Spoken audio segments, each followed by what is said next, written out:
Oh no, why am I so small? I just made myself so big. Nope. There we go. That was weird. So hey guys, Lucky Red here, and I'm here to talk about a very interesting thing. So those who don't know, a certain film starring a superhero who is bug themed, who fights to defend his home from a menagerie of different mutated individuals like themselves. It's almost like they're fighting an army of themselves, and they have to go beyond that to achieve their goals, to protect the ones they care about. And of course, I'm talking about Shin Kamen Rider. So Shin Kamen Rider stars our boy Takeshi Hongo and his quest to protect this girl. I believe her name was Shiki. I saw the movie, like, it was a weird coincidence that the two bug-based superhero films came out the same week, and I saw both of them, and I'm going to review them and talk about them. First, I'm going to do my non-spoiler review. We're going to just go through a few things I liked about it and a few things I didn't. Just like three big bullet points that don't spoil anything. And then I'll give like a score. And then I'll do the same for Spider-Man, which is the one probably everyone is actually talking about right now. Shin Kamen Rider is fun and a campy, goofy mess of a film, and I think it kind of is intentional in that.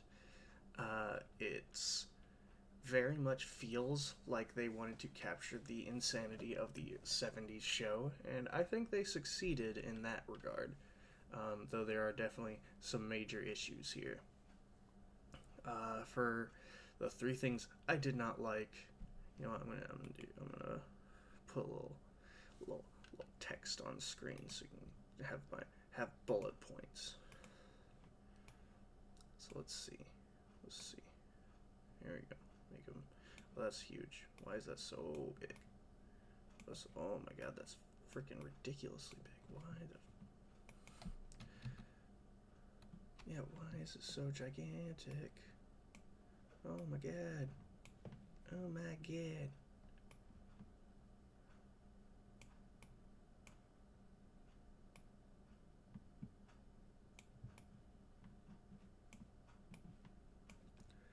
Why are you? Oh, no, that's a passive. That doesn't make sense.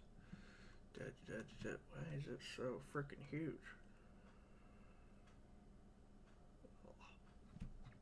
Yeah. Ugh.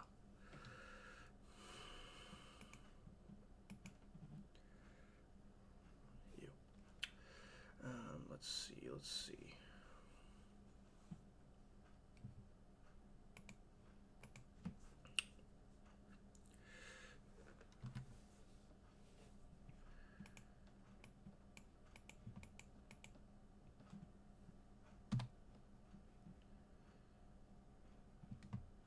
Why is this text file so gigantic? Like, oh my god. I know you guys can't see it, but why is it so big? Forget it. I'm not going to do it because it's something I can't seem to. I'll have to mess with this later. Not that important anyway. Just get rid of it. Get out of here. Alright, so. So, three big things. Let's talk about the negatives first.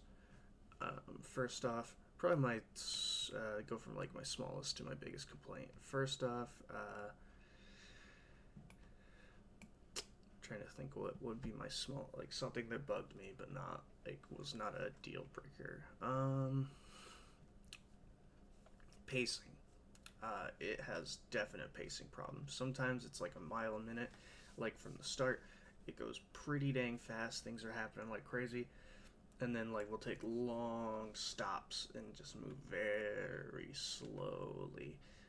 and then we'll go right back into moving quickly again. And it's like it just keeps doing that, and it's just really jarring is all.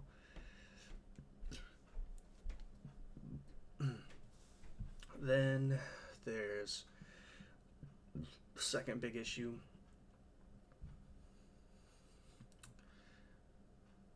is its characters. They're very simple, and normally that's not in itself a bad thing, but they don't really. They don't. There's not much to them. They're more than simple. They're like straight up bland. They're kind of boring. They don't do much. They don't they don't have much of like they have some kind of personality traits, I guess, but they're very minor. There's not much to them. It's just they feel like kind of nothings for the most part, which is a big difference from like Shin Ultraman, where I actually loved a lot of the characters, especially like the main crew of the task force. But Shin Kamen Rider, I mean, they're just like there's just not much to latch onto there. Then we've got the biggest issue with this film is man exposition. Oh boy, there are so many scenes where we just take a big hard stop to explain every detail about something they just brought up, and I get that sometimes that's kind of necessary because you don't have time to just like demonstrate all this like stuff, like how this thing is made, what this stuff is, and all that. But oh man, they do it a lot, and it's not, and it's very annoying. It gets old pretty quick, and it's throughout like the whole movie. So those three negatives, pretty. The third one being easily the roughest. Like it's kind of hard to sit through because of all the exposition. The positives, one like is campiness. I love the classic camp superhero stuff, and that's like all over this. And it's great. I love that aspect of it. That it's so much dumb fun. Like it's kind of one of those cases where it's asking you to not really think about the movie, or else you're not gonna enjoy it as much. Which is probably why there's so much exposition, so they don't have to make you think. They just tell you everything. But it's so much fun in that regard. It takes itself very, very seriously, despite how goofy the plot and like movie itself is. Second is honestly the probably the action, I suppose. Like the effects and stuff are actually pretty good for live action Japanese film. It definitely feels like the classic Kamen Rider. If you've seen any of the really old Kamen Rider stuff, it definitely feels similar to that, but with trying to be a bit more modern with it, and in some aspects that does hurt it. And then the final thing is, of course, the final thing I liked is the fact that there's so much love put into this. Like, there's one thing I can say about this movie: it is not lazy.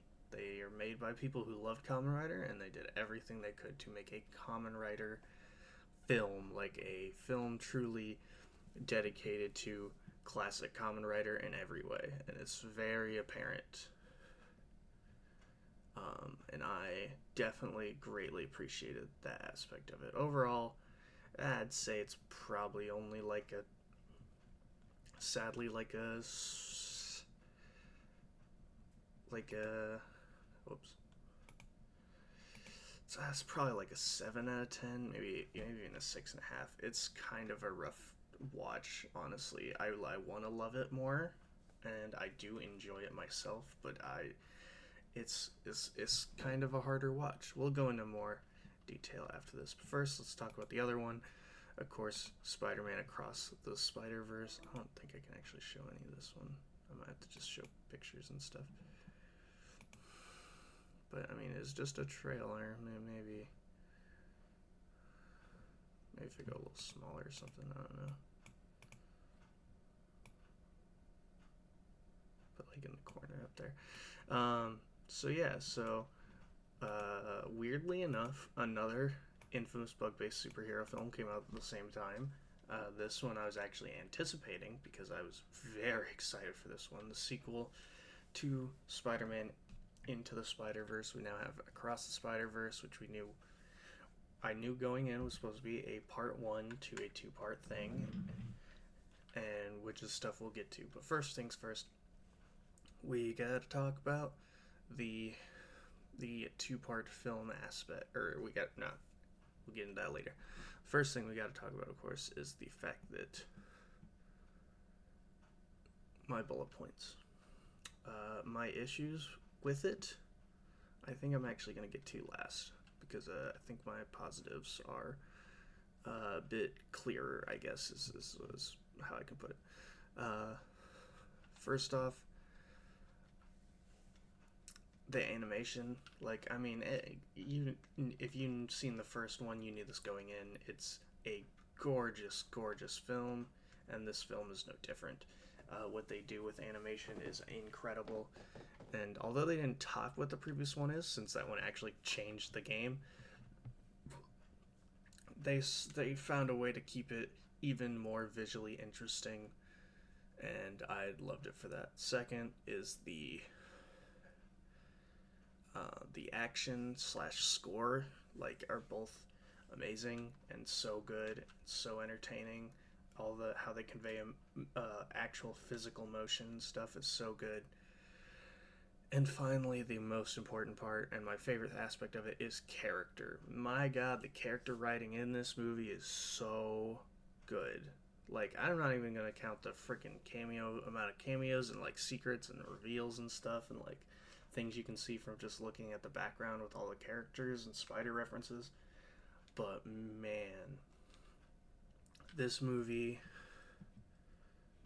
is just has so much emotion, and it nails it. It is so freaking good how it conveys its characters and what they're going through, and it's awesome, and I absolutely love it. I have it's and as for my issues with the movie, probably the only thing I where I normally would have like three big bullet points or something, I really only have one, and that's just the fact that there's a few spots where it feels like it could have ended, and then where it did end was clearly like saying, "Hey, watch the next movie," which I was fine with because I knew that going in, and that's about it. I have no other complaints. It is just so fun, so good that it's really hard to even think of like an actual issue I have with the movie. Oh man, this one is, whereas I think Spider-Man Into the Spider-Verse is like a 9.5, maybe even a 10 out of 10. I think this is also a 9.5, maybe a 10 out of 10. It's just as good. In some aspects, I'd say even better. But as a whole, man, is it good. So good. And now we'll go into details. So if you don't want spoilers for either of these films, go see them if you can. And then just skip this video. So this is your spoiler warning. 3, 2, 1. Alright, Shin Kamen Rider. So in Shin Kamen Rider, we follow Takeshi Hongo, and the movie starts with a big chase scene and then a crazy action scene where Takeshi immediately commits mass murder. Murders a bunch of these goons, and is terrified of what he did. He goes to a bathroom to kind of check things out and realizes he is mutated in a bug monster. So a scientist who he knew before tells him that, hey, don't worry about it. That's normal. You can turn it off. Like, you can turn normal whenever you want, but you're transformed right now, so now you're a bug person. So he turns it off. He's back to normal, and he's like, what am I? What's going on? What's happening? And it turns out, in some exposition, Takeshi was hand chosen by this group. simply referred to the organization initially. It's Shocker, big shocker. Everyone, if you know Kamen Rider, you knew this was who it was. They try and kind of hide it for like a couple scenes. Like they reveal it pretty quickly. So after that, he was hand chosen to be turned into a cyborg mutated creature known as the they call him like the not mantis. I think it's hopper augment. Basically, he's that's how they call all of them. They're like the augmented versions of certain people. Like they're a hybrid of a creature and something else. They also do play the Kamen Rider theme a lot, but they play a lyricless version until the end, where they actually recreate the and re-show the classic opening, which was pretty awesome. All in all, this was probably the Shin movie I was most excited about, because I was like, I kind of like Godzilla. I'm not a big Godzilla guy, and I kind of liked, and I like the idea of Ultraman, but never really watched any of it. Funny enough, ended up being my favorite of the Shin movies, but Shin Kamen Rider, I knew about Kamen Rider. I've watched 70s Kamen Rider a bit, not that much, but I've watched a little of it, and I watched a lot of different Kamen Rider though. So all in all, this one I was really excited about. Which is why, unfortunately, I was a bit disappointed, but I still think any hardcore Kamen Rider fan should absolutely check it out. Is this a good way to be introduced to Kamen Rider? No, absolutely not. Do not think this is a good way to start watching Kamen Rider, because there's so many references. I mean, they explain everything, so I guess you won't be confused, but this movie feels like it was definitely made specifically for fans of Kamen Rider and no one else. Which is fine. It's supposed to be like an homage film. It kind of feels like it could set up for a sequel, funny enough, but I don't think they're ever going to make a sequel. But anyway,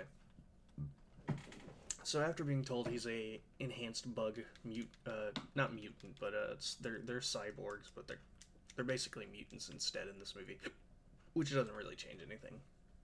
So it turns out there's a bunch of them. They're coming to kill them because they're traitors to the organization, aka Shocker. And that's essentially the core of it. They get attacked by the Spider Augment, which is funny because that was the first villain Kamen Rider ever dealt with. His name was actually Spider-Man. Let's just say the old Kamen Rider wasn't super creative. Let me show you what is his. No, these are like. Oh, I did just see him, didn't I? Where is he? Where is Spider-Man? There he is. Oh, Man Spider, sorry. There you go. There's Man Spider. So he comes. They gave him a pretty sick design, actually, too. I wonder if I can find him. Spider. I think they call him augments. Kuma Augment 1. Yeah, Kumo, which means spider. So yeah, he was the Spider Augment Mark 1. So yeah, this is what he looks like. Big difference from his design in the classic. So Spider Aug ends up. He also has multiple arms hitting in his coat too, which I thought was very actually silly, which I think it kind of was supposed to be. He ends up knocking out and capturing the girl, and then killing the professor, who asks, in his dying breath, Takeshi to protect his daughter, which essentially becomes his whole driving motivation for the entire rest of the movie. Which is honestly kind of a detriment, because he has no other personality traits besides I'm going to protect you, and that's how it is. Ruriko. I kept saying Ruka. It's Ruriko. So after that, our boy Shin Kamen Rider So, good old Shin Kamen Rider ends up going after the girl to save them. He has a fight with Spider Augment and kills him with a classic rider kick. It's very funny, like how they do the how they do the effects and stuff. It looks so goofy, and I love it. One such scene is he gets grabbed. I can't really show it, unfortunately, but he gets grabbed by Spider Augment, and to avoid him, or to get him off of his back, because he has him like grappled, he ends up oh man, what is it? He basically jumps super high in the air and keeps flipping until he can't hold on anymore, and then the Spider Augment gets flung off of him, so he leaves him open in this scene for a big old rider kick, which was actually pretty sick looking. So after defeating Spider Augment, also they all turn into foam when they die. If you've watched Modern Kamen Rider, you'd be very confused by this, but yeah, in the original series, they dissolve into foam, which is also explained. So it turns out, so once we get an explanation for literally everything, so you won't be confused, I guess, at the very least, we find out that, so Ruriko is the scientist's daughter, and she essentially was kind of made to pass on his like kind of legacy, or his stuff, and they just kind of she resents and hates her father, which sure, why not, gives her something, I guess. And then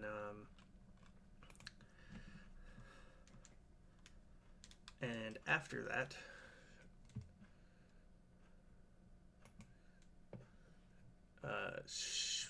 she just kind of hangs around and is on a mission to destroy all of his creations so they can never be used for evil, because Shocker is super evil. It's pretty simple concept. She also has a running thing where it turns out she's always prepared for every situation. It plays into the movie. It's just kind of not. It's kind of like both a joke, because they bring it up all the time as a bit, and also it's just like why they can have a pre-prepared plan for like every situation. After that, they run into more augments. They run into the Bat Augment, who they pretty easily handled, mostly because his whole plan was to poison them with a mind control serum, and it just doesn't work. So they get around it pretty easily. And then after defeating Bat-Og, they fight. Technically, Scorpion is fought by. They run into an agency. I forgot to explain that. They run into a secret agency who's trying to help them because. Just kind of because, really. But they have the same mission of eradicating these creatures and trying to save the world. Pretty simple stuff.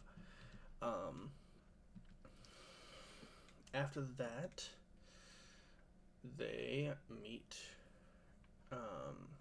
They team up with these guys who destroys the Scorpion one. However, they don't reveal why they did. They end up running into the Wasp Augment, who they try and stop, but because she's essentially still mostly human and has a good, like, and because Rurika actually, like, it's the only person Rurika apparently considers her an actual friend she's ever had. Kamen Rider is not too keen. Oh yeah, he also just starts calling himself Kamen Rider. There's not really a reason behind it. He just starts doing that. Which, sure, why not? That's good as explanation as any. And after they end up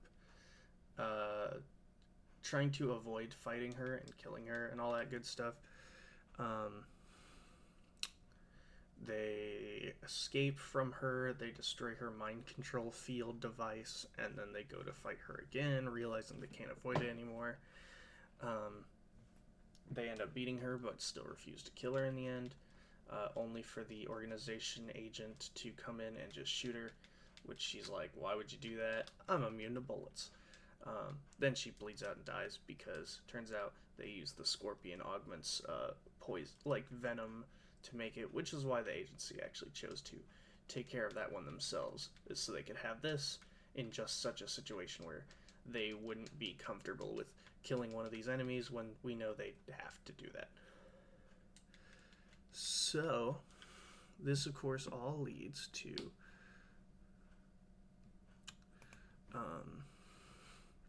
having all the augments defeated. So we know we now have to confront the biggest of bads, who turns out is actually Urika's brother, who's like actually the scientist's like son, like normal son. Oh, I also forgot to explain. There's this thing called Arma. It's essentially an energy source that's fueled by all life. You know, like the Force or so many other silly energy stuff in any fictional story, really. This is just one of them, and it's how they able to do crazy stuff. However, we run into the biggest of bats, who's her brother, who has super duper augment powers. I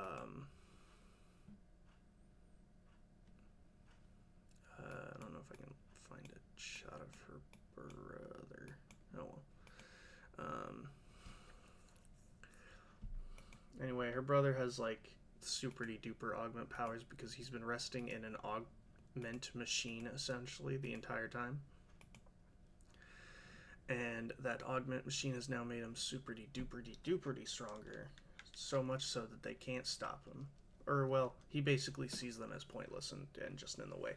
So he decides to send them away and just carry on with what he was doing already. Of course, they can't let him do that, so they try and stop him. But he decides to send essentially his lapdog, is like second in command after them, who tries to attack them, who turns out is Kamen Rider Nigo, which a few of my friends didn't even know was supposed to be in this movie. I was pretty sure he was going to be in this movie basically from the start, so I wasn't surprised this is where he appeared. But he comes in. Sadly, he's a pretty pointless part of the movie. He's really fun. He's one of the few characters with like a lot of personality. That guy. He appears like I said, just like at the very end of the movie. Though he does get a lot of good scenes, he's just not in much of the movie. So he shows up. He starts to fight our main character, good old Takeshi, and Takeshi ends up losing. He gets beaten to hell, gets his leg broken, because he has a weakness that, one, Kamen Rider Nigo is just like more stronger, essentially, is just kind of how it is. But because he has better control of the Armus, like, wind inner energy stuff, he also reveals essentially a weakness that Ichigo has, is that if he doesn't have like wind blowing at him, he can't transform. So he basically lets him transform because he doesn't feel it would be a fair fight if he didn't have his powers. This is also why he transforms by like riding his motorcycle around. So after his big defeat, gets his leg broken and all that, it seems like all hope is lost until Rurika ends up freaking using mind Arma powers to just release Nigo from his mind control. After he's released from his mind control, he like screams and freaks out because I said that a big part of this Arma mind control system from Shocker erases all your memories, both good and bad, to make you just a loyal savant for Shocker. And unfortunately, reversing that will make all your memories flood right back in, no matter how terrible. So she ends up doing that. He starts bawling and like falls apart essentially as a person. He doesn't literally fall apart, but from this how wacky this movie is, he could have. Only for after everything should be okay now, Rico gets stabbed. Turns out Chameleon Boy, who is a chameleon mantis augment, which was essentially two. I had to look him up. I didn't know who that was. Apparently, Wasp Woman was actually an old villain too, but I just didn't know her. I knew Bat and I knew Spider, but I did not know Wasp and Chameleon. But apparently, Chameleon and Mantis are like two separate ones, and they just kind of combined them in this movie by making them a hybrid triple augment as like to make him seem like a big threat. So she ends up getting stabbed. She's dying. Nego realizes that he should be a good guy now, and decides to fight him as a form of recompense for what he's done. And in doing so, he basically defeats him pretty easily. Like it's not even like it's not even a fight. Then after that, she ends up dying. It should be very sad, but like I don't know, I didn't feel that close to her or the rest of the characters. Like I kind of was like, man, that sucks. Like I was kind of sad, but like I said, not a lot in terms of character here. And then after that, our heroes try to regroup. Nego decides he doesn't want to be. He wants to be a loner. He's a photographer. He's a reporter, and just wants to be on his own. So he decides to run off. And then Ichigo decides to confront the big bad by himself. But the big bad has made an army of clone Ichigos, like evil riders, which actually also happened in the old series, which was pretty cool to see that too. But in the end, the Nego decides to come help. They work together and have actually a pretty great, just like brutal fight against the villain, her brother, who became Kamen Rider Zero, as he calls himself. Because they're your Ichigo, your Nego, I'm Zero.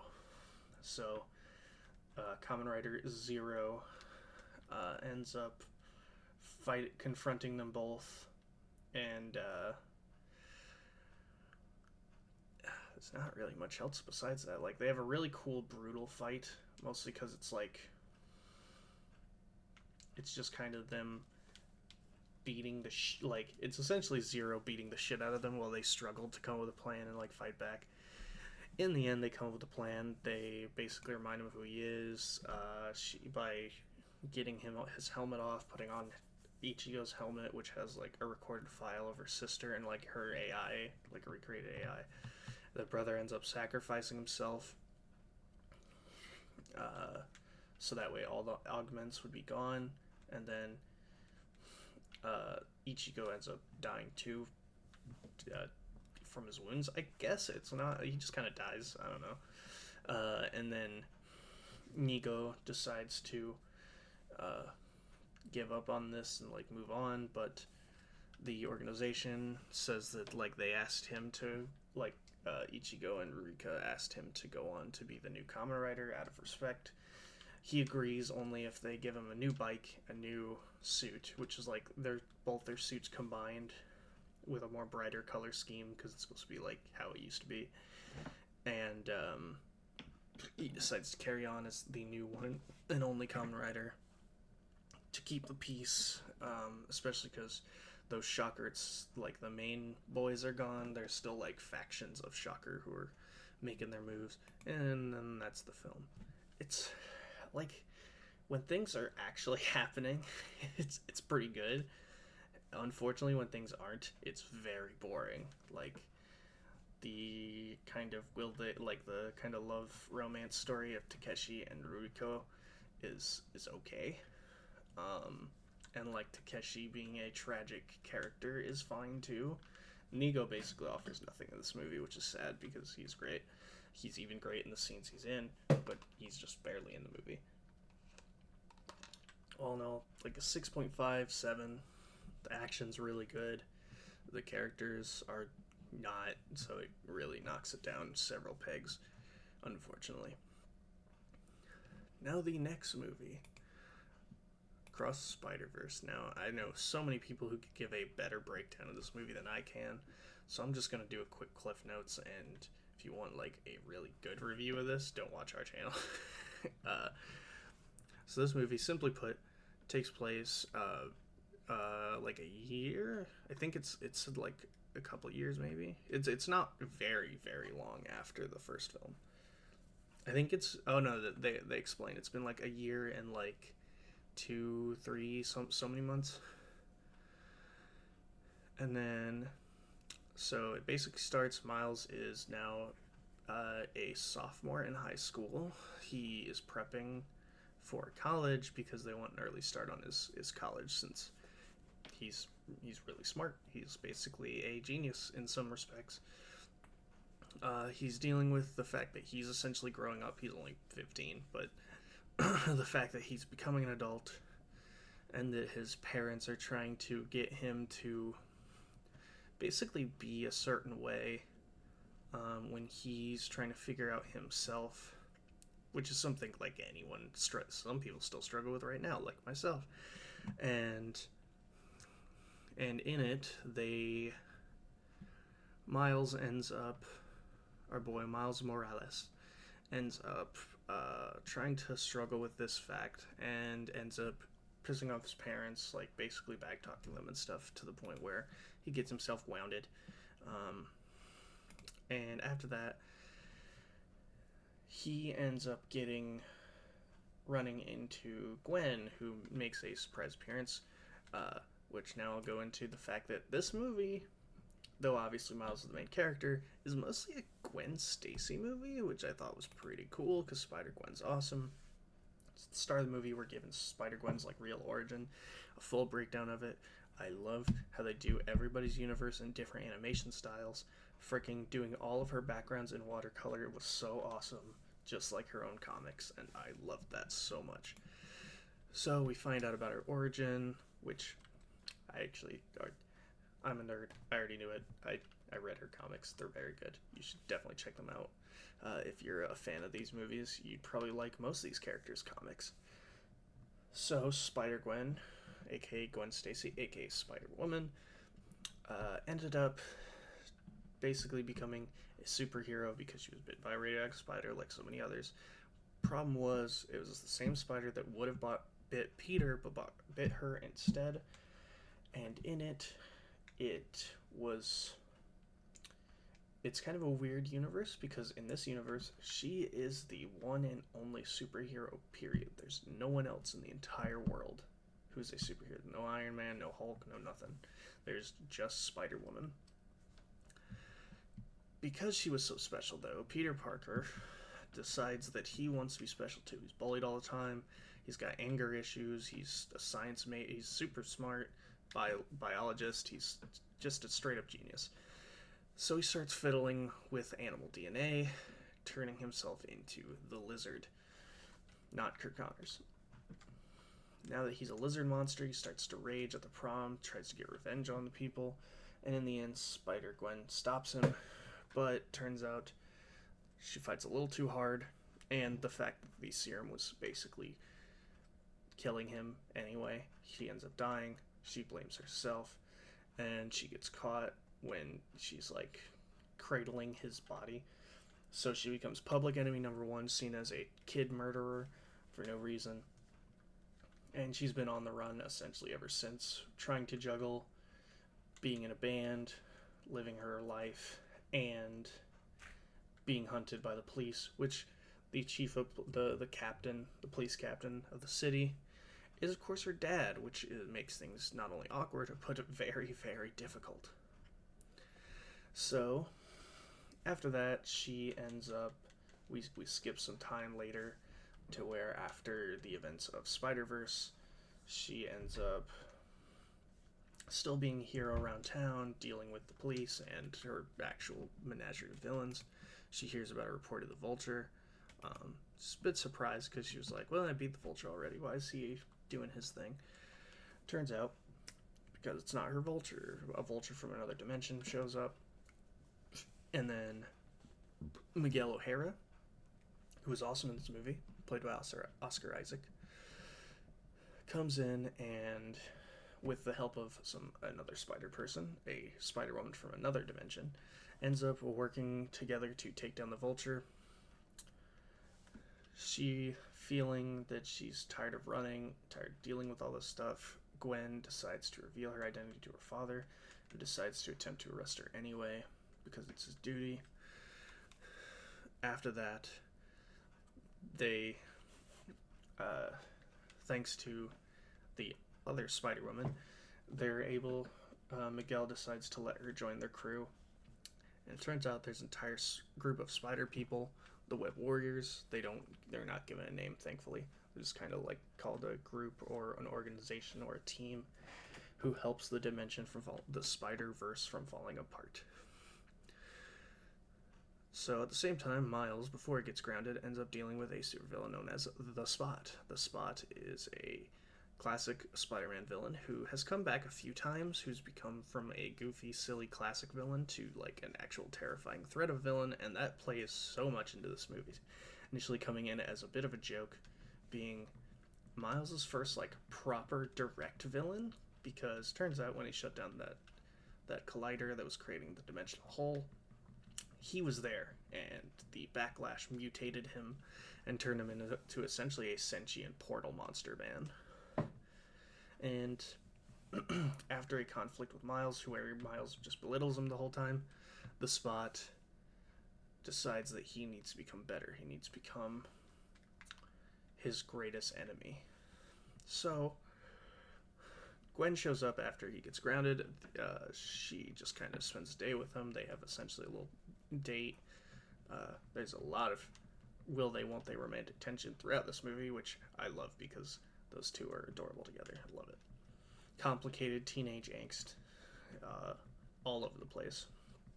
So, in the film, they end up having a little fun adventure until it turns out Miles ends up following Gwen using camouflage to find out she actually was only in this dimension and was told not to meet Miles, as he was only allowed in to specifically do this mission where she was supposed to hunt down the Spot, who's become a dimensional anomaly. However, he is using his own, like, essentially anger and his drive to be better, has unlocked a new ability with his powers. He's now can't exactly control it, but he's now ripping holes in dimensions by recreating the collider again and zapping himself with it. It starts ripping him through dimensions, and his power gets greater, and he's gaining more control over it. So Gwen runs off to meet with the Spider-Man of a dimension that's entirely like based around India, which was very cool to see.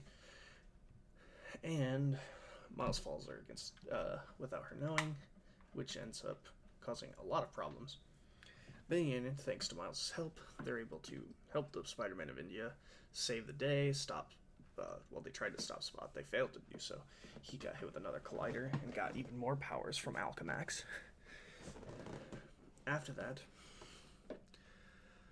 Miles ends up saving the police chief, or the captain, from that era, and in the end, the Spider-Man of India universe starts to collapse. So they get called in by Miguel O'Hara to basically talk this out and figure out what's going on.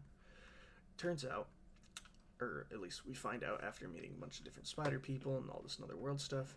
Oh, we also meet Spider-Punk, he was a lot of fun. I love Spider-Punk. And how they animated him was also super sick.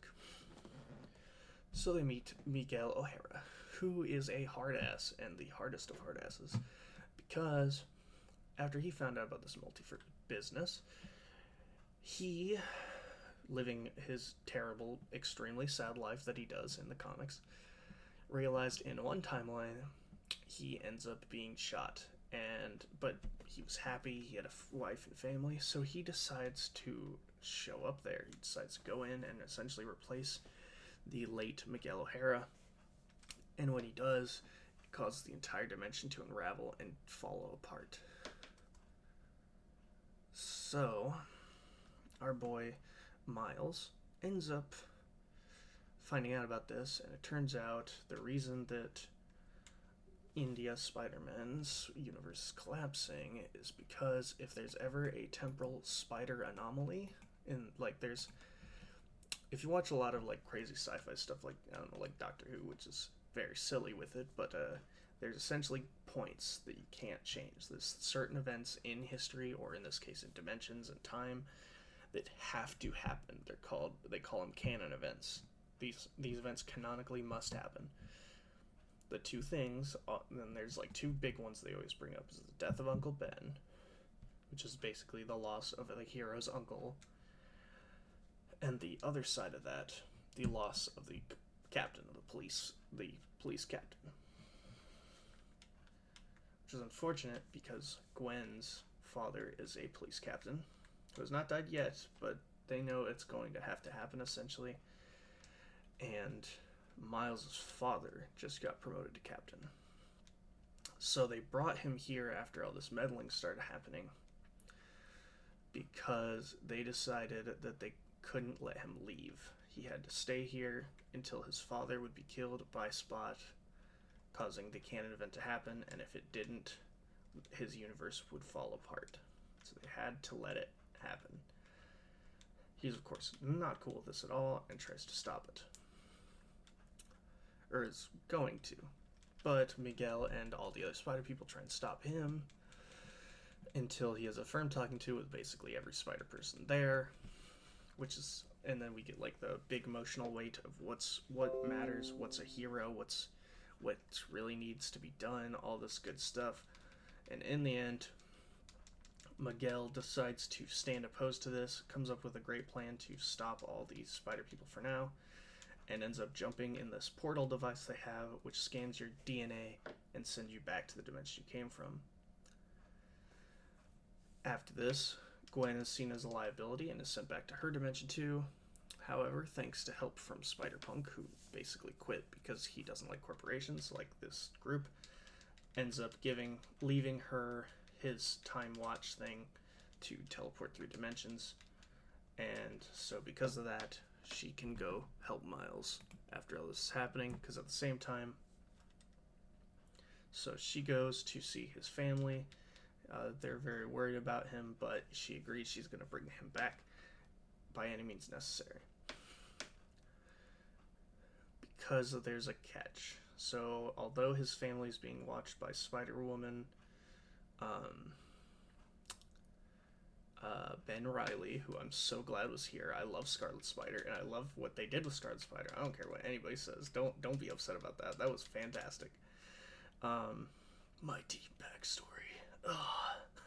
I loved every second of that. And then Miguel himself, Spider-Man 2099, are all going to try and find him. So, what they do is they go to his universe to try and capture Miles before he can save his dad. There's a problem though. Miles was scanned and was sent to the wrong dimension because the spider that bit him and gave him his powers was from Earth 42, not his own universe, Earth, I think 1610. So he ends up running into his uncle, who is alive in this universe. And after he goes to talk with his uncle about some robbery they're about to commit, because this is a universe where there never was a Spider-Man. There's no heroes. There's only, essentially only villains. It seems like a very dystopian and not great universe to be in. But in it,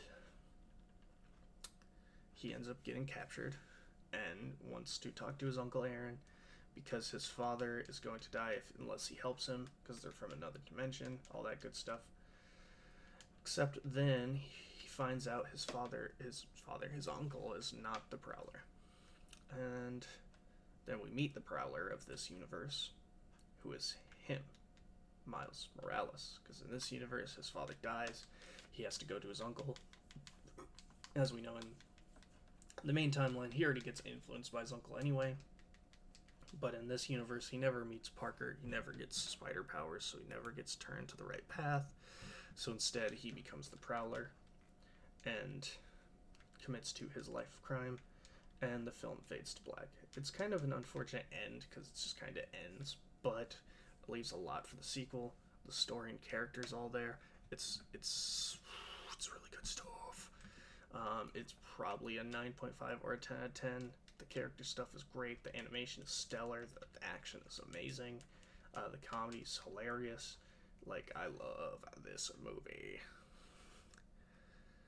I think that's pretty much it.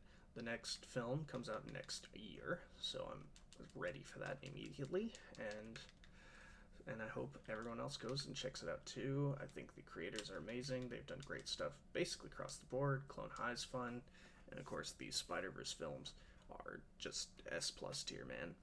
They're the goats of animation. They've changed the game, and I think they will continue to do so. So that's all I gotta say is check out Across the Spider-Verse. It's fantastic. It's already almost made as much as Spider-Verse did in its entire run, so that's a good sign. So check it out. Shin Kamen Rider. If you're a Kamen Rider fan, you should check that out too. It's fun. So all in all, that's it, guys. Don't forget to stay lucky. We'll see you at the next one, and I hope you enjoy these great films, especially from creators who put in the work and try and make it happen. Thanks, guys. Bye.